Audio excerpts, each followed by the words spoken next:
What's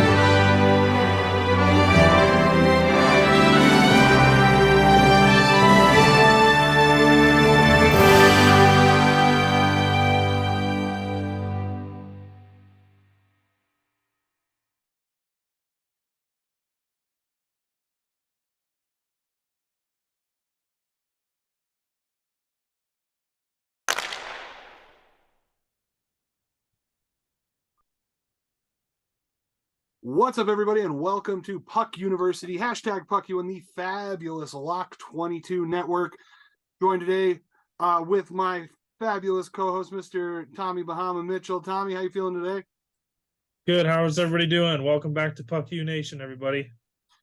Outstanding. I'm feeling really good, feeling excited about hockey. We're coming up to a playoff push, and so brings us to our first ever guest on hashtag PuckU, Mr. Paul Fletcher. He's a high school hockey coach, and he's also just a general hockey enthusiast. So, Paulie, thank you for being on the show, man. Good to see you. Yeah, absolutely. You can say puck nerd. That's accurate.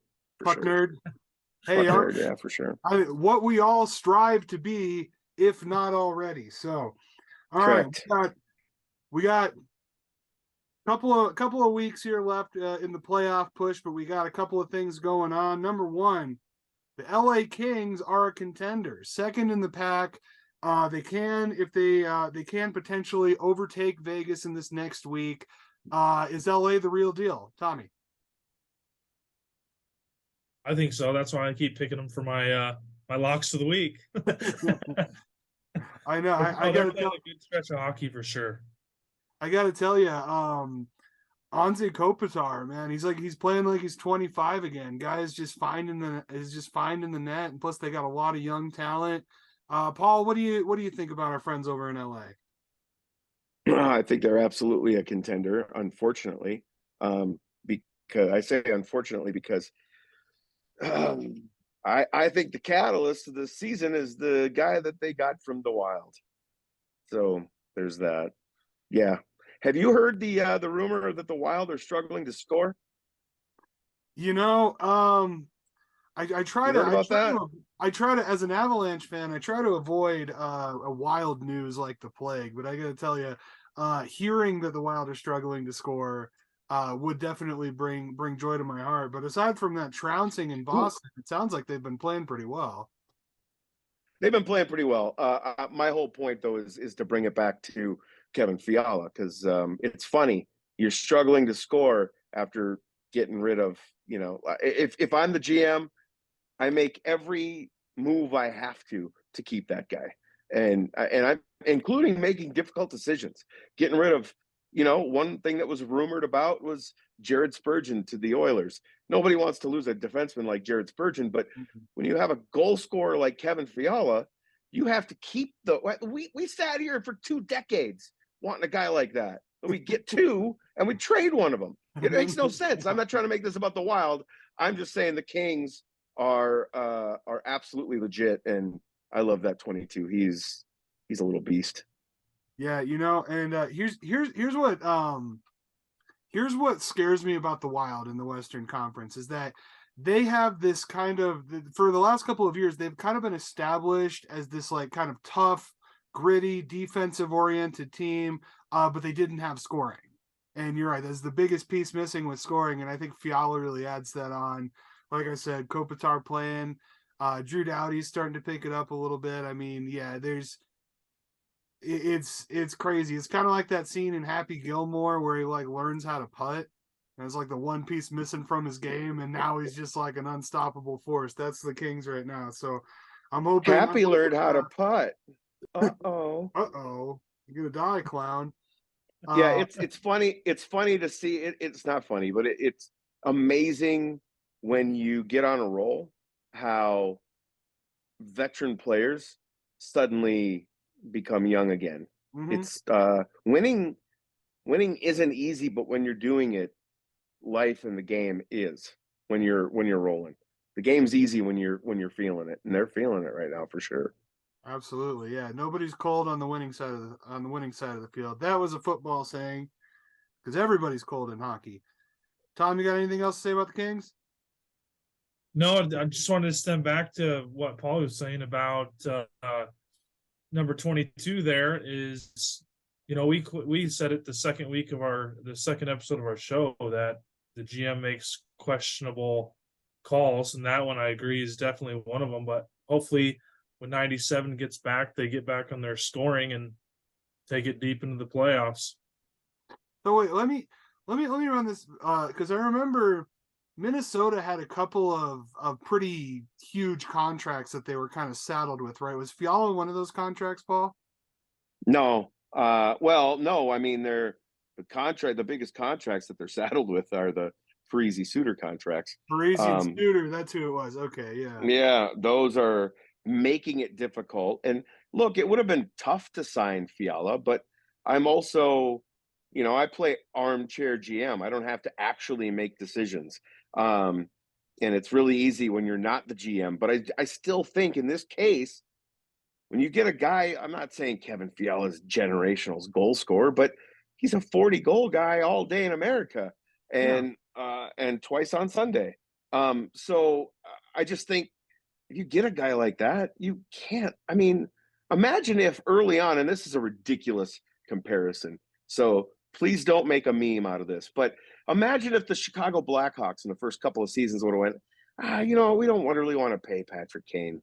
And I'm Right. not saying that Kevin Fiala is Patrick Kane, but especially early in Patrick Kane's career, he didn't do anything but score goals. He was a defensive liability. There's no Mhm. physical aspect, but you keep a guy that can bury the puck. And we're full. The Wild are full of character guys and guys that can play D. Move Yeah. some of them. Move your surpluses. So that's what I would have done. I'd have done whatever I had to do to keep Kevin Fiala, but I'm not the GM. Yeah. Who knows? Maybe he smelled weird. Could Anyways. be. He looks like he smells really good. No, I'm sure all hockey players smell like roses and cinnamon. Um, Saturday, big day was it was a hockey day in Finland. NHL posted up outside of I don't know what city, Helsinki, is that in Finland? Probably, yeah. Yep. Yeah, you know what, I can't remember. But posted up Finnish hockey fans enjoying seeing some of the top-notch Finnish talent playing each other. So I thought, let's talk about our favorite Finnish hockey players. So it could be throughout NHL history, could be current right now. But yeah, who do you guys like? Tommy, I'll let you go. It's your show. Sure. Will you like my first one, Mikko Rantanen? I should have gone first. What's yeah. not to like? As I hear in the back of my backyard here, my dog Mikko Rantanen barking at something. Yes, but yeah, Mikko just class, like he's like Fiala, man. He's a natural goal scorer. Guy's a sniper. He can hit from the point. He can hit from the blue line. Great at picking up rebounds. He's big. He's gritty. He gets down in the crease. Fights for it. Really good player. I think he's number 4 in goal scoring in the NHL this year. So not quite a Hart contender, but I think he's going to be close in the next couple of seasons. I think my favorite current Finnish player would have to be one of the more unsung centers in the league, and that would be Sebastian Aho. That dude is just, God, he's a beast. There's nothing he doesn't do. He's the opposite of Fiala and Kane. He can score the puck, but he also plays D. He's Mm-hmm. responsible. He's a leader. That dude's a stud. Yeah. Sebastian Aho is great. And I was looking at a list of current Finnish players, a lot of goalies. Kasperi Kapanen, Antti Ranta. Let's see here. I think Tristan Yari. And then who plays goalie for the Predators again? Yuri Saros. Yuri Saros. Yeah, I think he might actually, no, I was thinking of a different Finnish goalie for the Preds, but Yeah, a lot of goalies were from Finland. Interesting enough. But Interesting. All time has to be Timu. yeah, Teemu. Yeah, I don't think it's close. I mean, Timu Solani is just that's next level right there. Oh yeah. No, I very much enjoyed the 60 games you played for the Avalanche. Fair. So we're getting on to the playoff push here. Only one team has been eliminated so far, so everybody's still in this thing. The team eliminated, Columbus Blue Jackets, got RIP their season. We all knew they're kind of in a rebuilding year. Who's next? You know, who's on the chopping block next that we think is definitely not making the playoffs this year? No, I mean, where do you start with? Definitely not. Definitely not. The Flyers are Definitely not. done. The Canadians are done. The Mhm. Sharks are done. The Hawks are done. The Ducks are done. They're so done. They're done like dinner. I mean, really, the Blues, the Canucks, the Coyotes, all of them. If you're not in striking distance now, you know how hard it is to make up 4 points? It's not easy. It's not So easy. if you're outside, yeah, if you're 4, 5, 6 points outside of the playoffs, you're done. For all intents and purposes. All right, well, let's make the conversation a little bit more interesting because yeah, it's easy to kind of look at teams like the Blackhawks and the Sharks and be like, yeah, they're definitely out. But let's make it a little bit more difficult. So what bubble Okay. teams do you think are in?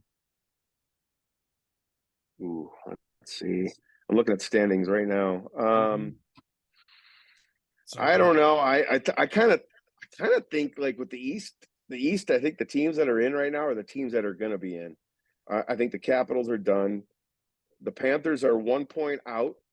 But I mean, if it comes down to the Panthers, Penguins, and the Islanders for those two spots, I'll take the two that are already in, the Islanders and the Penguins. I was just saying, And the West is probably done too.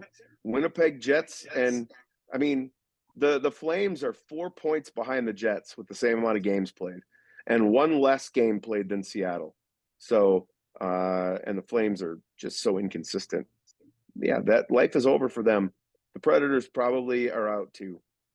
So, I mean, the playoffs are probably set right now.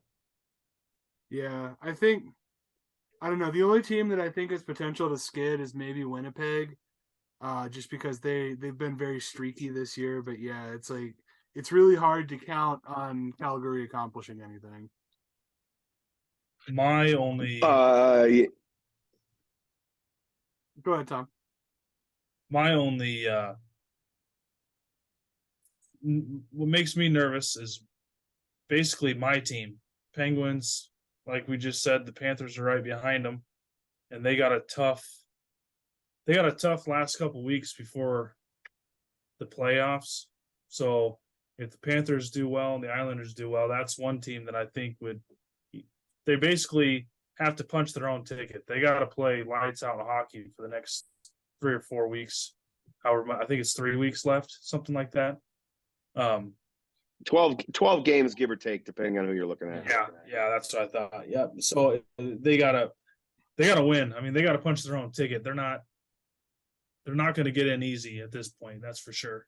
Let's look at their schedule. Ottawa, that's the winnable game at home. Colorado, who knows? Dallas, who knows? Washington at home's a win. Detroit's a win. Nashville's a win. Boston, who knows? Philly's a win. Devils, who knows? Minnesota at home, probably a win, but it could go either way. Detroit, Chicago, Columbus. The Penguins are in, dude. Yeah, I was gonna say you got 3 wins at the end there. So if you can keep it close, I think they lose to Boston, Minnesota, and New Jersey, but the rest of those I hope so. They're just making me nervous the way they've been playing the last couple weeks. I think the rest of those games are all very well. So there's one thing the Penguins have that nobody else has, and that is something called Sidney Crosby. So when you have leaders like that, I don't know. I'll bank on those leaders until they don't work anymore. Right. Yeah, I don't see them getting past the first round, but I think the Pens are in. I think that they hold off. I think that their strength of schedule is not very tough at the last stretch here. They'll be all right. We'll see how it goes. Another one. So two of my favorite NHL players. Picking up on my sarcasm there. I hope you all are. Jordan Binghamton and Marc-Andre Fleury. Are you talking smack on the Flower? Because there's two dudes here that'll totally dot your eye for you. Oh my God! In the interest of Hall of Fame goalies, just looking at the Avalanche last year, we could talk about how important goaltending is in a playoff situation. But yeah, the Flower, Jordan Binnington, whatever, the Blues goalie, come very close to going toe to toe. Refs get in the way, stop the goalie fight. Binnington gets suspended for 2 games. I don't know. He should, but yeah, I'm kind of pissed that they didn't let him fight it out. Yeah, I agree. Would have been awesome to see Binnington get his ass kicked. That dude needs his giant mouth filled with some French fisticuff because I can't stand that dude. He is the new Brad Marchand. Brad Marchand seems to have grown up a little bit. Binnington he's a douche canoe. I mean, he's the human form of a donkey. Yeah, no, he sucks. He sucks the most. Yeah, I just remember the whole thing with him and Naz Kadri. Kadri is one of my favorite. Still one of my favorite players in the NHL. It sucks we lost him to Calgary this last year, but agreed. When he got run on, which honestly, Kadri got pushed. So Blues fans, if you're watching, get over it. And Binnington threw a water bottle at him. It's like, man, grow the fuck up. Like, he's a child. He's a child. You want to throw, but he's not going to throw on Naz Kadri because Kadri beat the shit out of him. Anybody would beat the tar out of that guy. Come on. Binnington, he should play golf. Yeah. I mean, the way the Blues season is, the way the Blues season is gone, he's not going to have to wait too long this year to do it. No, he'll be golfing for sure. I'm just saying he should take it up full time. Just put him over on the live tour so I don't have to look at his face ever again. So I'm gonna say, if you guys have a favorite goalie fight or like a memorable goalie fight that you remember, I have one, but you guys probably Dude, it's a no-brainer. Yeah. Patrick Waugh and what's his nuts? Yeah, and Osgood at center ice. Yeah. Oh my God. Yeah. No-brainer. And the refs were using their skates to scrape the blood off the ice afterwards. Oh yeah. The Detroit Colorado rivalry when I was a kid. Good Lord. That was good times. And actually, you and I have common ground because I am a Wild fan now. But in the time that I didn't have the Wild and I didn't have the North Stars, that time in between, I was a Quebec Nordiques fan, and then they moved to Colorado. So I actually claim ownership to that Stanley Cup in '96 because that was the only team I had. And Joe Sakic's my numero dos of all time. So we have common ground on the Avs. I'm one of the few Wild fans who actually likes the Avalanche because most everybody here kind of hates them. Oh, I can imagine. Yeah, no, as an Avalanche fan and a Packers fan, yeah, being anywhere in the state of Minnesota is hostile territory for me. Clearly. But, yeah, that's dangerous. No, better be packing heat, bro. Packing heat, always. Mm-hmm. Yeah. Let's see here. I was gonna say something about the the Avalanche were also my second favorite team, and it's funny because my first one was the Pittsburgh Penguins because I was 7 years old and we didn't have a hockey team in Colorado yet, and I was like, I like Penguins. There's a team called the Penguins. I'm into it. So, but then the Avalanche came along, and I gotta go with the home team on that one. Absolutely. Okay.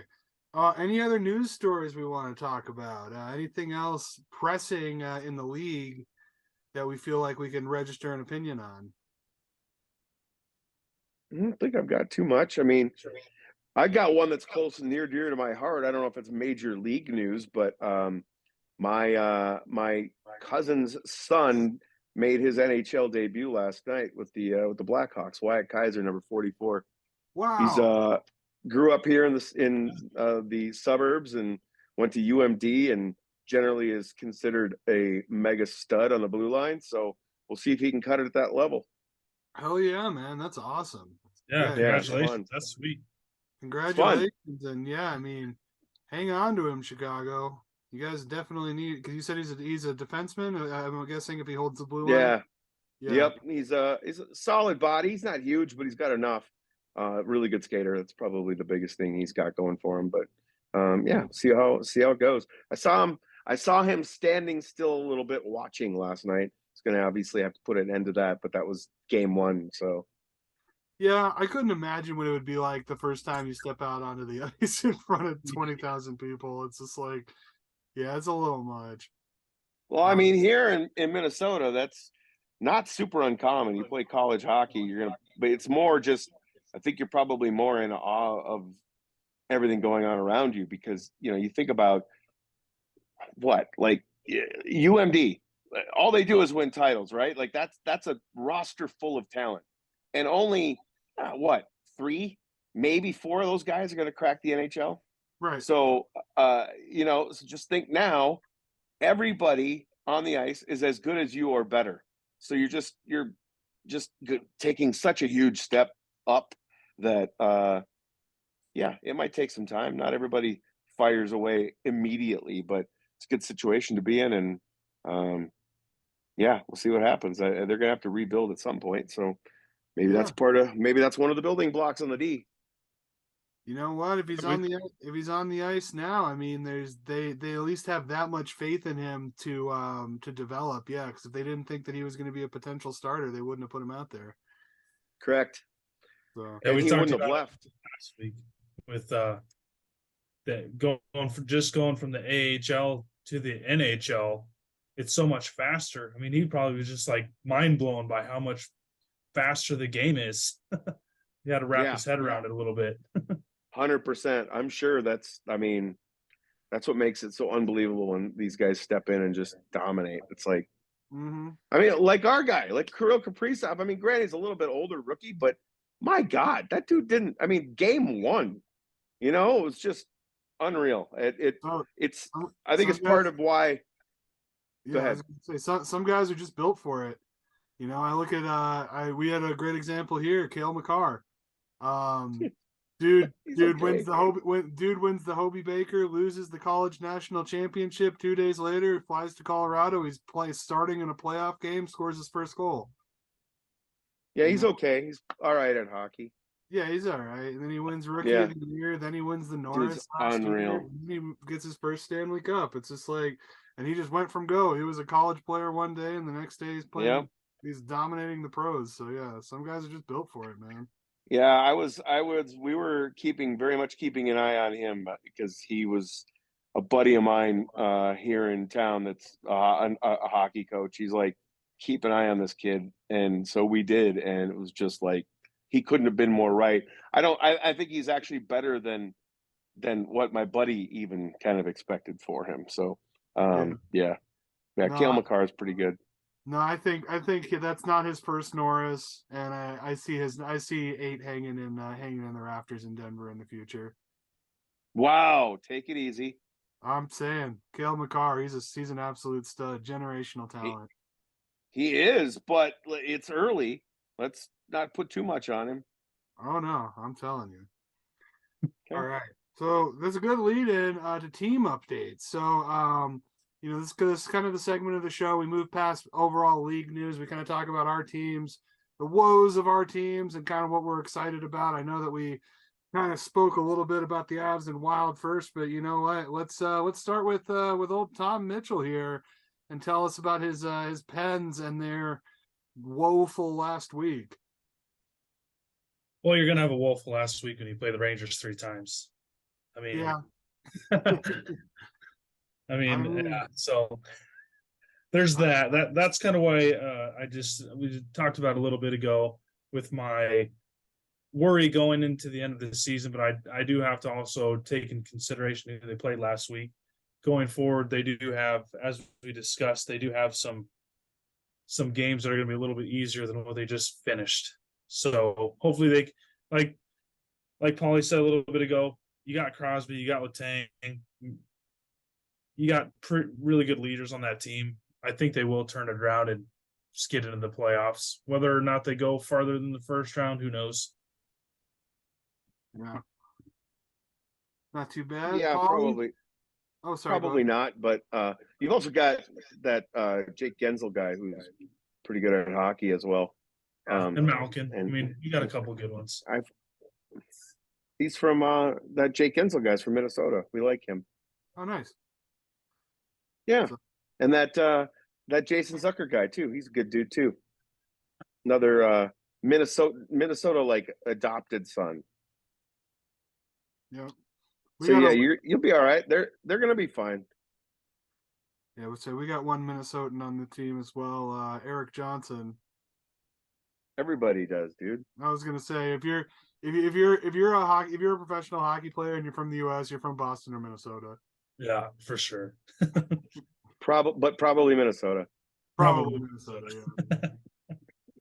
So because we all know that Minnesota is better than Boston. So how are the Wild there looking there, Paulie? I know you're without Kirill the Thrill. He's coming back probably playoff time is kind of what the rumor is. But yeah, what else is cooking in Minnesota there? I think you see him before the playoffs. I think he'll get a couple games in before the playoffs. He's a machine, dude. I mean, I know he's just grinding right now to be back. And really just to kind of touch on him, just because he's in Minnesota, I don't think he gets the love that some other superstars get. You just cannot get. We might have, and I'm not talking flat out skill. I'm talking about human beings and being fully well-rounded. We very well may have the best superstar in the league. He is so team first. It's ridiculous. Nobody's happier when somebody else scores. And the other thing too is he's so well-rounded. When's the last time, I don't know how much Wild hockey you guys have watched, but when's the last time you saw him get bumped off a puck? When's the last time you saw him lose a battle? It doesn't happen. It doesn't happen. I think, I'm just excited to gush over him because he is seemingly such a good dude, and he's obviously the catalyst for our squad, and so getting the opportunity to talk about him is fun. But the story of the season really, I think, has to be we made a controversial trade in the offseason. We shipped a very reliable goalie in Cam Talbot to Ottawa for something. Well, I had heard of him because I'm a hockey geek, but most people here were like, Philip who? And I don't know where he ranks in the league, but he's got to be among the best goaltenders across the entire NHL. He's been absolutely lights out. He's essentially stolen that spot from a Hall of Famer. Mm-hmm. It's been unbelievable, man. Like, that is the story of the season. We are not, with the goal scoring woes that we've had and the up and down of the power play, the Wild are not in the mix without him. In fact, he's probably the team MVP besides Kaprizov. But they've been scoring goals without Kaprizov, so I think it's probably Philip. He's unbelievable. No, that's wild. That's wild. That's funny. I did that completely unintentionally. But Phil Gustafson, definitely a stud. Do you think he's in line for the Vencia, or you think that he's too new? I don't know. I quite honestly, I haven't looked to see where those. Yeah, I don't know how his stats stack up, and he has been relatively part-time. Like a guy like, just for an example, like Connor Hellebuck plays damn near every game. Mm-hmm. You know what I mean? Whereas Gustafson, he's taken over more of the load lately just because he's been so good. But the first half of the season, it was a total 50-50 thing, if not 60-40 Fleury. So I don't think he'll get consideration, but he has been telling you, without him, the Wild are dead. They're nowhere to be found right now with a searchlight. So that, and like as we get to the playoffs and you get to watch the Wild a bit more, I'd say keep an eye on our 21-year-old who actually just had his first hat trick today. I believe it was his first. Matt Boldy is speaking of Boston. He's pretty fucking wicked good there. He's this fucking Boldy guy. He's damn good. He's 21, which is absurd. So that's a dude that's worth keeping an eye on. But the Wild will be tough when it gets to playoffs. I have no idea. Can't put a barometer on how far this team's going to go. I could see them making the conference finals, and I could see them losing in the first round. So I really don't have any clue. Again, all the stuff we talked about, leadership, the star what's the called star powers there. Need Krill and need Boldy to both show up in the playoffs. And if Phillips stays the way he's been, we'll see. Absolutely. Yep. No, I agree, and it's funny. We'll talk about Boldy a little bit more when we get to my top players of the week. But yeah, as far as the Avalanche are concerned, undefeated on their Canadian road trip. Couple of overtime games, but you know what? Nobody's in our division, so who gives a shit? Yeah, gaining ground. I think Winnipeg is way in our rearview mirror now, and right now it's just Dallas and Minnesota who we're focused on. It's tough. The Avalanche are a team that I think if they are healthy can make another deep cup run. I think that with Landeskog playing to form, we look good. But we need guys like Nichushkin, Rantanen, Lars Eller. We need them to really kind of step it up, and then our goaltending just has to be better. With Pavel Francouz out for perceivably the rest of the season, it kind of sticks a lot of pressure on Alexander Georgiev. And our backups are okay. Like I like Jonas Johansson. We call him Joey Jojo. He's kind of a fun meme type guy, but is that really who you want between the pipes in a playoff game? Probably not. So we'll see how it goes. We'll see. There's no more trades to be acquired, but we'll see what the roster looks like when the playoffs start and how we're sitting. But I think that the Avs could potentially, if we don't run into LA and Minnesota are probably the two teams in the West that worry me the most. I think Dallas is really overrated. I think Vegas is. Because Dallas, what do they have? Like 17 overtime losses, so they have like 1-pointers from all of those. So it's like you've got that. What's the biggest thing in the playoffs, though? What's the number one factor? Defense. Goaltending. Yeah. Jake Ottinger's a beast. He's maybe the beast of all beasts. So I'm not going to put him. I would love to see the Dallas Stars burn in a super hot dumpster fire, but because I don't know if you knew this, but they used to be in Minnesota, so fuck them. So nothing would make me happier than a first round exit from those guys, and maybe they are overrated, but we'll see. I mean, goaltending, it's everything. When the playoffs come, it's amazing how much a goalie can make a difference. So didn't they win two cups like directly after moving from Minnesota? They won one. Just one. I thought it was shortly after. They bounced the Avs a couple of times from the playoffs in those early years with Sakic. Oh God, I hate those. I hate that team.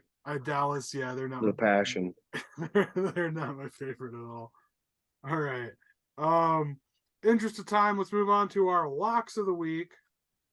We didn't have Paul on the show last week, so unfortunately we're not going to get to hear about the games that he correctly picked last week. But Tom, perfect 3 for 3, picked Vegas over Philly, Seattle over San Jose, Boston over Minnesota, and moves his overall record to 7-2. So looking good. Myself, less good. I did pick Edmonton to beat Dallas. I'm pretty happy. I'm pretty proud of myself for that pick because I felt like that was a little bit out there. It was a tough pick. I got that one right, but then I whiffed on. I picked Buffalo in Philly and they lost, and then I picked the Golden Knights to beat Calgary at home. Didn't think that was going to be an issue, but they fucked it up. And I now move to 5-4. So 2 solid games behind old T Mitch. And like Paulie said, it is hard to make up 4 points. So let's talk about our picks of the week. I have my three. I'll share them with you. But Tom, what's your first lock? My first one, Ducks versus the Flames, and I'm going to go with Anaheim there. Anaheim, and is it in Calgary? I think so. And he's picking the Ducks. Bold choice. Any particular reason why? Or just Yeah, that's a bold strategy. Cotton. Bold strategy, Cotton. Yeah. Yeah, let's see if it pays off for him. Wow. You're Yeah. high. When do you the get Ducks play the Flames? I can't even find the goddamn game. I know. Hang on. Let me look at my. I think they did. I think you're making it up. This game doesn't even You're exist. just like making. Yeah, you're just You're like making this stuff. game up. Just making games I was up. like, did you fall asleep watching like the Mighty Ducks and they were playing like a team called the Flames? I might have. Yeah, let's see here. NHL. You made this game up, dude. Game doesn't exist. Yeah, go to Daily. I don't think they even play each other again this year. You're so high. No, they do. They do on the third on the 21st. Yeah, I thought so. It's in Anaheim. Calgary. Damn it! Sorry, I didn't scroll down far enough. Wow, I was calling you out for being a buffoon, and I couldn't even scroll down to see the full roster of games. I was like, it's on there. Yeah. And you know why I picked that game? Because I haven't picked either of those teams yet. Yeah. I mean, Calgary put an L on GOBO's column, so you know what? Go Ducks! What the hell? Nas Kadri be damned. All right, Paul, do you got a lock for us for this next week? Let's see here. Let me find one. I like playing this game. Let's find. I mean, there are lots of locks tomorrow. Trying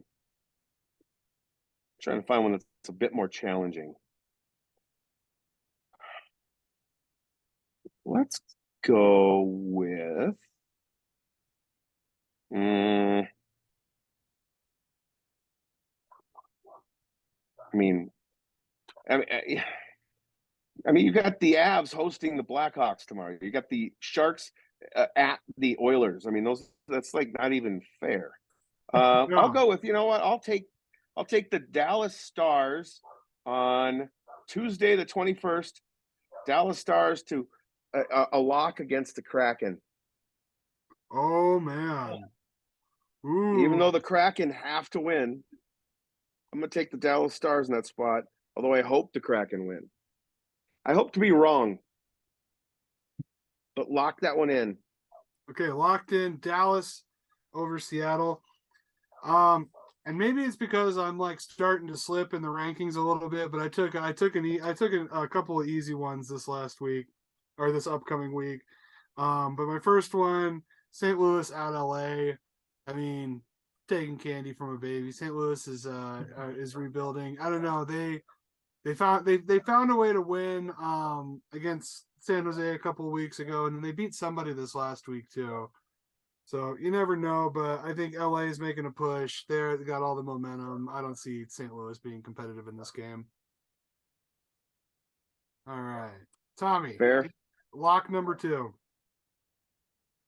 My second lock. Again, we just talked about them.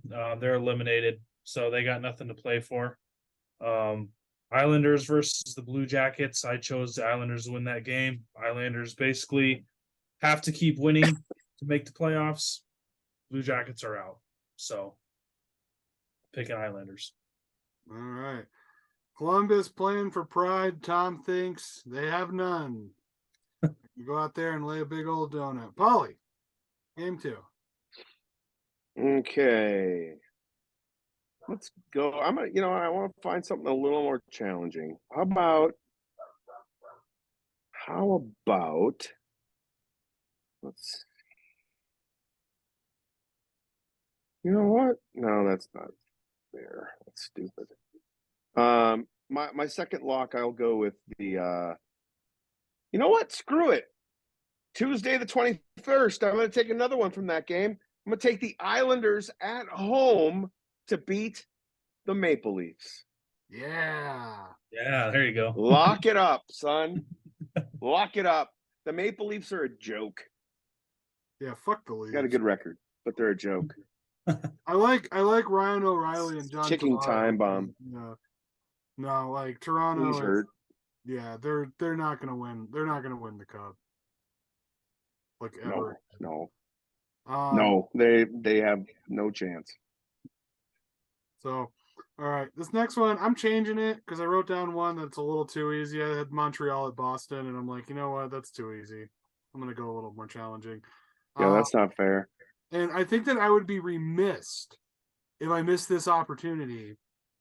I'm looking March 22nd, Ball Arena, Avalanche Penguins. I knew you were going to do it. I was going to say, you know what, Tommy, your team's on the damn schedule. I'm taking my ass. Colorado, 12-0. Oh yeah, whatever. Maybe. No, I say we will win that game. The last time I did this, it kind of bit me in the butt. I picked Colorado over the Kraken to try to piss Dames off. So it's probably like pure karma at this point. But you know what? I'm taking my Avs. All right, Tom, who you got? Third spot. I should change it to that game just to spite you, but I'll keep away. Last game, Devils at. I'm going to go with a little bit harder one. Devils Senators. I'm going to choose the Devils on that game. Yeah. Reason being, they had a tough week last week. I think they're going to rebound this week. I think they're going to win some games. Okay. Let's see what the old Devils can put up there.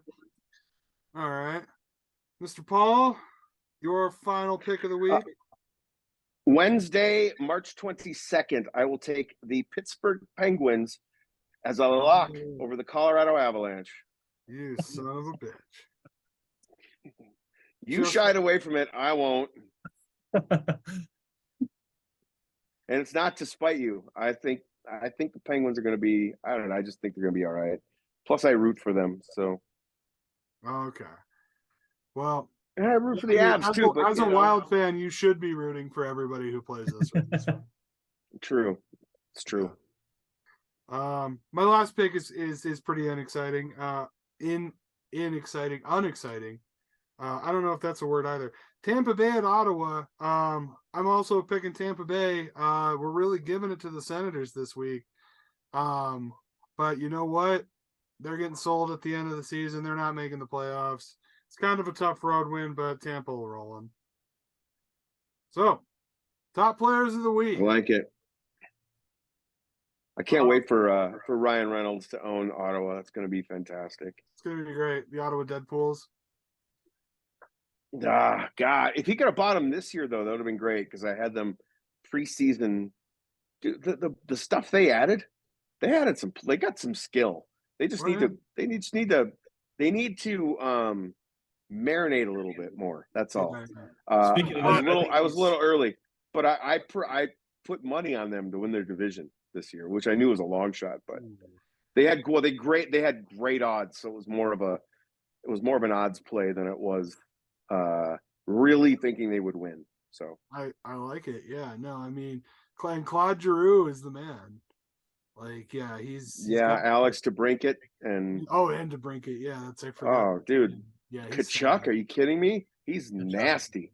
Mm-hmm. Shabbat, I mean, that team's loaded with talent. And they got a younger kid too from North Dakota. I don't remember his name, but they've got a lot of talent. They're on the come, I think, probably.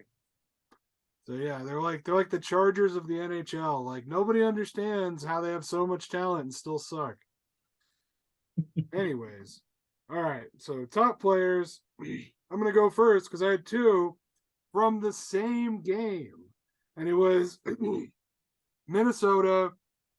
I think it was at home against Washington, and it was Boldy pulls off his hat trick, and Ovi hits 2 power play goals. It's just like just back and forth slugfest.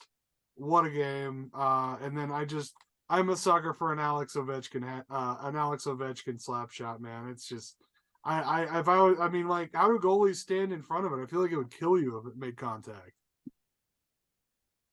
That dude is he stands in the same place all the time. You know what's coming. You still can't stop it. Yeah, Unreal, man. Dude's an absolute freak. Period. The end. I'm not a big fan, but he's still a freak.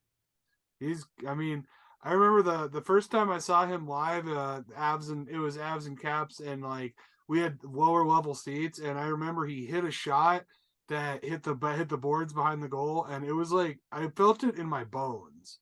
Like it felt like a gunshot. I was like, this dude is insane. This dude is insane. Like, Yeah. how do you? I don't know. Yeah, I can't hit a puck that fast. No, probably you can't. Not a lot of people can. Yeah. So, Not Tom, easy. top players of the week. My third star. This is, you know me. I'm the stats guy. My third star, McKinnon.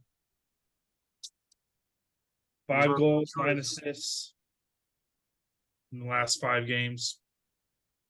That's tons of points. When you need him. When you need him, by the way. Yeah. Yeah, he's a leader for years to come for that team. I adore my favorite player in the league. I mean, outside of maybe Kaprizov. I'll sit and watch McKinnon until the cows come home. I'd rather watch him than McDavid, quite honestly. Thank you. I think we're all in the same boat on that one. Yeah. You know what? McDavid's having a different season this year than he has in the past. He's like somewhere in the stratosphere or something. And so I'm not going to knock McDavid, but I have in the past because he's been defensively irresponsible and just hasn't elevated the players around him that I've seen. Mm-hmm. Like last year, we looked at me and a buddy who just sit around and talk hockey. We looked at stats last year, not this year. Again, this year's different. Last year, McDavid and Draisaitl were like whatever it was, 129 points and 119 points, something like that. Tell me who the next highest point getter was and how many points he had. It was McKinnon at 99, wasn't it? No, for the Oilers. Oh, for the Oilers? Oh, because I'm talking about how McDavid doesn't elevate. Draisaitl's great, but the third highest point getter for the Oilers was Zach Hyman with 54 points. How is that making everybody else around you better? Right. It's not. Right. It's not. It's been different this year, but Connor McDavid is the best player in the league that doesn't help his team win. So well, except for when he scores. When he scores 5 goals in a game, then yeah, that's good. That helps them win. But no, I mean, it's just like, but if you look at his track record, him and Draisaitl, supposedly best 2 players in the league, is kind of the stereotype with them. Their best finish is losing in the Western Conference Finals, getting right. Yeah, in the Western Conference Finals. So yep, by a complete team. Okay, exactly. Back to Tom. Sorry, we took your momentum. Sorry, yeah, we went on a tangent. So Nathan McKinnon, good. Second one, same team. Cale Makar. 3 goals, 12 assists in the last 5 games. Again, I mean, it just stems what we were just talking about. I mean, McKinnon and Makar, they just make each other better. Landeskog, I mean, you just got a heck of a team there that's getting points when they need them. Well, it also doesn't help that we've won the last 5 in a row. That's true. Well, and then my number 1 would be Clayton Keller, actually. 7 goals, 8 assists in the last 5 games. So that's a team we don't get to talk about very much, so why not? Clayton Keller. I like it. I like it. Yeah, no, not the worst. All right, Mr. Paul, top players of the week. I will. You know what? I'm going to go back to the team that we just left. I don't have his stats in front of me, but maybe Tom can find. Here, I'm working on it. 22-year-old Barrett Hayton for the Arizona Coyotes. Let's see here. We're looking at damn it, I can't find his splits, his game log. 4 goals, 8 assists. Where's the game? 4 goals, 8 assists in the last week. Yep. That's pretty good. Pretty good. That gets you a 3rd star in my book. And I'm gonna do this one because I'm sensing that Tom is he's down on his own club. But Sidney Crosby's had a pretty good week. He's like, what is Sidney, like 614 years old? And he's still just an Right. absolute force. Sid, Dude, Sid is the Kid unbelievable. 59, yeah. Yeah. He's Sid the Kid is on AARP. It's unbelievable. But he's still just an absolute beast. I didn't know we were doing players of the week, so that's all I've got. But No, Hayden, you're good. I caught it on NHL Network. I was just like, damn. And I had no idea that Crosby was still putting up those kind of numbers game in, game out, broken record over and over again. Yeah. And I think that stems back to what you just said. There's so much talent on the Penguins team that it helped, and they're playing decent hockey, minus last week. Obviously, we talked about the Rangers, but just everybody else on that team, Gensel, Zucker, they just make the players around them better, and Sydney's one of them. Yeah. When you have players like that Sidney, around you, that's all Sidney does is elevate people around him. Where we put him? Probably he's top 5 all time. I don't know exactly where he falls, but I mean, definitely. he's in it. Yeah. You think he's in the top 5? I think definitely top 10. No, he's top 5, dude. I think he is. I mean, I don't think there's any question. Okay. I like it. I mean, yeah, he's got the cups, he's got the Olympic golds, he's definitely a winner. So anyways, yeah, the last player I had even written down, not a top performance, but I wanted to congratulate David Pastrnak for breaking his not being able to score on the power play for 22 games against the Wild. So yeah, he found the net and breaks that streak, so good on him. All right. So congrats. That guy doesn't have enough already, so I know, right? let him have more. All right. Pasta. He's the man. Yeah, Pasta. Yeah, he's great. All right. Well, you know what? That is all I have on my sheet here. So, we have anything else hockey related we want to discuss? I don't think so. All Go right. Wild. Go to hell. Is what I like to say about that. Okay. Anyways, if you look backwards, if you look off in the distance ahead of you, you'll see their asses because we just leapfrogged you again in the standings. So I saw that. Yeah. Did you guys? You got a game today, didn't you? yeah, Okay. I think you made it your game of the week or whatever with your picks for the thingamajig. That's right. Boldy and Ovechkin, yeah, and then you already forgot that the Wild played. Oh, I didn't realize that was today. I thought it was yesterday for some reason. Yep. No, that was the game we lost to Boston. Oh, okay. Oh, you were on a back-to-back. Wow. Okay. Yeah. Rock and roll, man. Yep. All right. Well, thank you everybody for watching Puck University, #PuckU. Thank you to our guest Paul Fletcher coming out, talking a little bit of Minnesota Wild hockey with us. Paul, we hope to have you back on the show at some point. Sounds good. Anytime, man.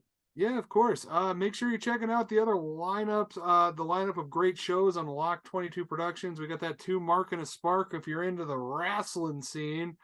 We got a comic show going on, and we got lots of programming coming up. So yeah, make sure you're checking out all of Lock 22's entire catalog of programming. That would be super cool, and we appreciate you.